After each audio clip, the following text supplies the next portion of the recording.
আপনার মেয়ে রাস্তায় হাঁটছে, ওটা হিন্দুর মেয়ে নয়। এখন হাঁটছে, ওটা আপনার মেয়ে, ওটা হিন্দুর মেয়ে নয়। এখন হাঁটছে নগ্ন অবস্থায়, ওটা আপনার মেয়ে, ওটা হিন্দুর মেয়ে নয়, ওটা ইহুদির মেয়ে নয়, ওটা খ্রিস্টানের মেয়ে নয়। আপনি মুসলমান হিসাবে কলঙ্ক, আপনি মুসলমান হিসাবে কলঙ্ক, আপনি জাতির জন্য কলঙ্ক। আপনি একজন কাপুরুষ, আপনি একজন কাপুরুষ, আপনি একজন কাপুরুষ। অতএব আপনাকে এই বিষয়ে ভাবতে হবে এবং ফিরে আসতে হবে। কেন হাঁটছে? হাঁটবে কেন? কেন হাঁটছে? হাঁটবে কেন? ওর বাপ মুসলমান, ওর মা মুসলমান, ওর দাদা মুসলমান, ওর দাদি মুসলমান, ওর 14 গোষ্ঠী মুসলমান। ও হাঁটবে কেন? রাসূলুল্লাহ সাল্লাল্লাহু আলাইহি ওয়াসাল্লাম বলেছেন, যুবকগণ, তোমাদের যাদের সক্ষমতা আছে তারা বিবাহ করুক। এখানে ক্ষমতা বলতে বোঝায় শারীরিক ও আর্থিক সক্ষমতা, যেমন গোসলখানা, বৈঠকখানা, মহর এবং সাধারণ জীবনযাপনের সামর্থ্য। যদি কেউ এই সক্ষমতা রাখে না, তবে তার জন্য রোজা রাখা উত্তম। এটি যৌবন নিয়ন্ত্রণের মাধ্যম। বিবাহ করার ক্ষেত্রে 4টি বিষয় পুরুষকে বিবেচনা করতে হয়। 1. মালেহা, মেয়েটি ধনী কিনা। 2. হাসাবেহা, মেয়েটি বংশীয় কিনা। 3. জামালেহা, মেয়েটি সুন্দরী কিনা। 4. দিনেহা, মেয়েটি ধার্মিক কিনা। ইসলামে ধার্মিকতা সবচেয়ে গুরুত্বপূর্ণ। একজন ধার্মিক মেয়েকে বিবাহ করা উত্তম। যদি আপনার স্ত্রী ধার্মিক হয়, তাহলে আপনার কন্যা রাস্তায় ঘুরবে না। সুতরাং যার ক্ষমতা আছে সে বিবাহ করবে এবং ধার্মিক মেয়েকে বিবাহ করা উত্তম। বাসরঘর সাজানো নিয়ে ইসলামিক দিক নির্দেশনা।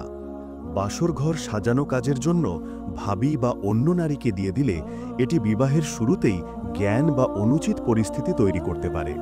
মনে হতে পারে যেন জ্ঞান কারখানা চলছে, যেমন চোখের জ্ঞান, কান দিয়ে জ্ঞান, হাত দিয়ে জ্ঞান, পা দিয়ে চলার জ্ঞান, অন্তরের জ্ঞান, কথা বলার জ্ঞান। তবে সবকিছু নিয়মিত এবং ইসলামিক বিধি মেনে হওয়া উচিত।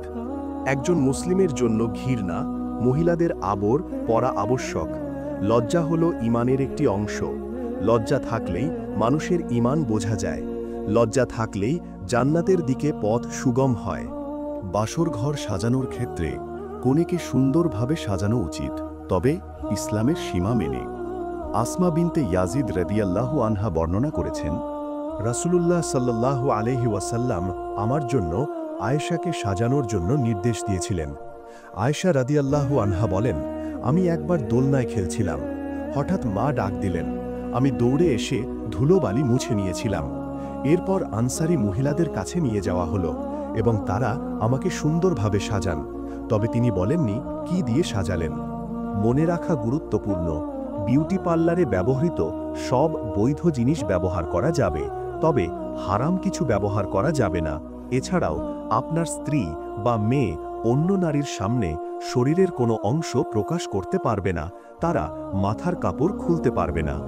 যেমন আয়েশা রাদিয়াল্লাহু আনহা বলেছেন, তাকে সুন্দরভাবে সাজানো হয়েছিল, তবে কিভাবে সাজানো হলো তা উল্লেখ করা হয়নি। নখে নেইল পালিশ ব্যবহারের ক্ষেত্রেও বৈধ জিনিস ব্যবহার করতে হবে।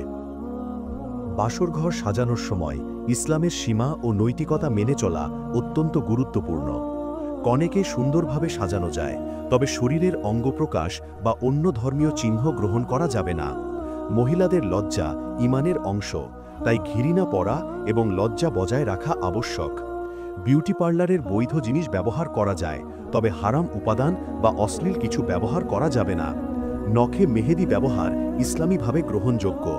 নেইল পলিশ ব্যবহার করতে হলে সাবধান থাকতে হবে যাতে এটি অন্য ধর্ম বা অনৈতিক পরিচয়ের সাথে যুক্ত না হয়। কপালে টিপ বা অনুরূপ ধর্মীয় চিহ্ন দেওয়া যাবে না। বাসর ঘরে মিষ্টি মিঠাই, শরবত ইত্যাদি সাজানো যায়, তবে সবকিছু পরিবার ও ইসলামী শিষ্টাচারের মধ্যে রাখতে হবে।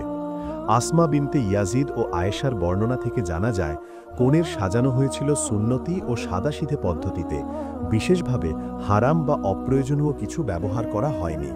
তাই বাসর ঘর সাজানো হলে তা সুন্দর, সম্মানজনক এবং ইসলামের বিধি অনুযায়ী হওয়া উচিত।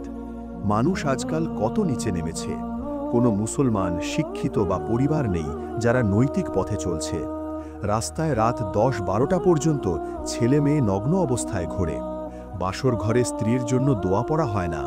হাদিস অনুযায়ী শয়তান থেকে সন্তান রক্ষা ও সাংসারিক জীবনের আয়োজন করা হয় না।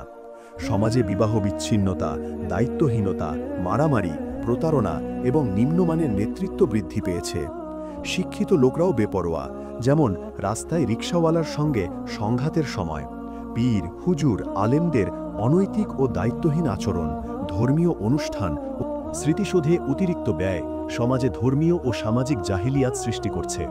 নারী পুরুষ একাকার হয়ে জিকির করছে, কোরআন হাদিস শিক্ষার প্রকৃত উদ্দেশ্য মানা হচ্ছে না। হিফজখানার শিক্ষার্থীরাও কেবল আভ্যন্তরীণ রীতি পালন করছে, বাস্তব শিক্ষা গ্রহণ করছে না। ইসলামের মূল শিক্ষার বিপরীতে মূর্তি নির্মাণ, জন্ম মৃত্যু দিবস পালন, শহীদ মিনার, জাতীয় উৎসবকে জাহিলিয়াত বলা হচ্ছে।